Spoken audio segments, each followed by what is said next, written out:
Being able to fly around as simply as riding a bike has been a long-standing dream of many inventors. But the safety and stability of such vehicles was always a huge problem.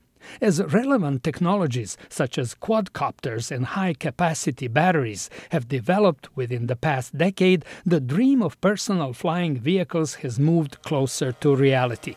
The British firm Malloy Aeronautics has demonstrated a prototype of its hoverbike that it says will be a truly personal flying platform. It's inexpensive, it can carry a decent load, it can get in and out of very small places very quickly, and it can be moved across continents very quickly because it can be folded and packed. Malloy Aeronautics Marketing Sales Director Grant Stapleton says as safety was the primary concern, the designers came up with an innovative idea of overlapping rotors, whose so-called adducted propellers are turning in enclosed spaces. With adducted rotors, you immediately not only protect people and property if you were to bump into them, but if you were to ever bump into somebody or property, it's going to bring the aircraft out of the air. The company is doing extensive testing with a 1/3 scale model and also with a full-scale tethered prototype.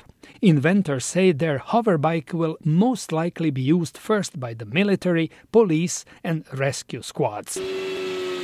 Meanwhile, Martin Aircraft Company from New Zealand is already testing a full-scale prototype of its personal flying device called Jetpack that can fly for more than 30 minutes, up to 1,000 meters high and reach speed of 74 kilometers per hour. Martin's CEO, Peter Coker. This is built around safety from the start. I mean, reliability is the most important element of it. We have safety built into the actual structure itself, very much similar to a Formula One racing car. Jetpack runs on a 4-cylinder, 200 horsepower gasoline engine, producing two powerful jet streams. Coker says it also has a built-in parachute. It opens at very low altitudes and actually saves both the aircraft and the pilot in an emergency.